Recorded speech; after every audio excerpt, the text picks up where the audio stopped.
Hello student, my name is Dr. Athar Iqbal. This is continuation of our portfolio understanding, and as you know that in portfolio we are interested to calculate expected return, whatever return investor is expecting to get in future. When we say that we are interested to calculate expected return, we will also be interested to find out the risk associated with this expected return. So all these fundamental concepts of portfolio making will be covered in this lecture. So this is one security that has been taken in this question, and as you can see in the first column we are showing probabilities. Remember that in case of probabilities, these are the expectations from the investor point of view, that what return he is expecting and what percentage of probability he is allocating to that particular return.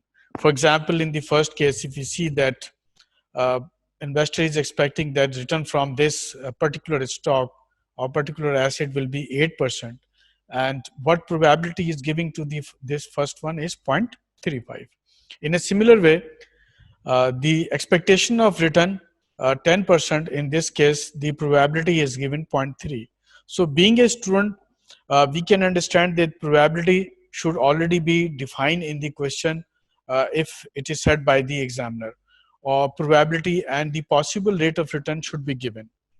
From practical point of view, probability will be a judgmental decision that is being taken by the investor or by the portfolio manager, depending on what capacity a person is working. So these probabilities are given. These are the possible return that we are expecting from this particular asset. If you are interested to get expected rate of return, so for expected rate of return, we need two information, one probability and the second rate of return. When we multiply these two, we can get these values. You can check on your calculation. And after multiplication, if you get the sum, so this sum will be taken as expected rate of return. I'm hopeful that students who have done a basic probability and basic statistical courses, they are already familiar that how to calculate expected values. The similar technique will be applied over here. We will take probability, we will multiply to 0.08, whatever answer is coming, get its total. So 10.3 is the expected rate of return from this particular individual stock. Or in other words, you can say that this is the average return that you are expecting from this particular asset. Now this calculation is based on the portfolio of risky asset. In case of portfolio, again we are doing the similar kind of work. These are the weights that are defined by the investor. In the previous lectures we have covered this concept, that how to calculate weight of a particular security in your portfolio.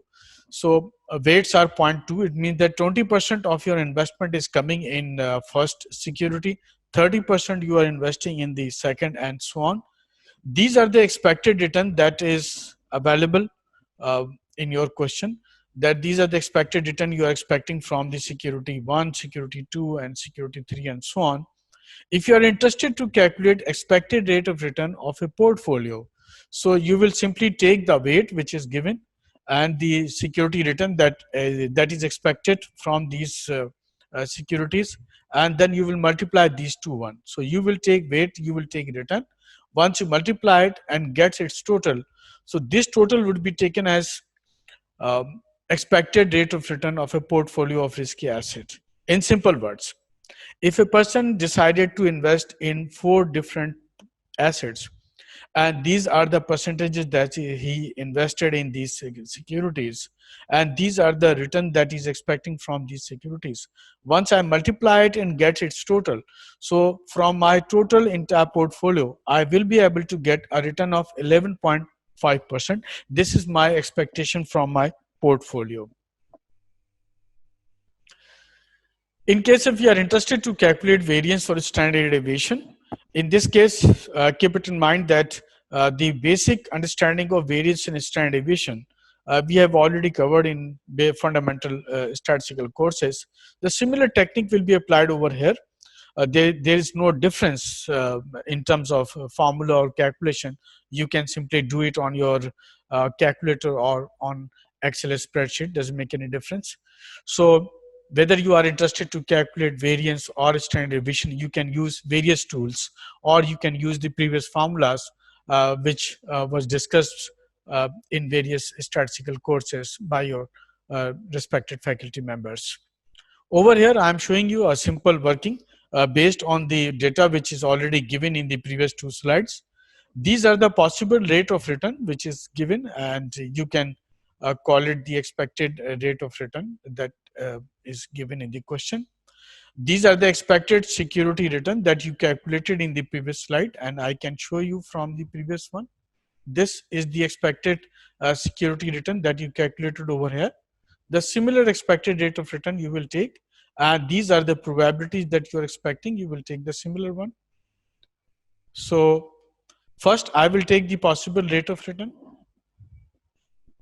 These are the expected rate of return given and calculated by you. Once you will minus these two one, so this column will be filled by you. So you will take 0.08 minus 0.103. Your answer will be minus 0.023. And once you get this one, you can take its square. So its square will give you 0.0005. And these are the probabilities that I discussed earlier should be given in the question. So when you will take this square and multiply it by the probability, you will finally get the last information that is required to calculate variance and standard deviation. Once you take this square, multiply by the probability, so this column will be finished, and you will take its sum. The sum which is presented over here is, if we are taking it as it is given, then we call it variance, and if we are interested to calculate standard deviation, then we can take a square root of this information.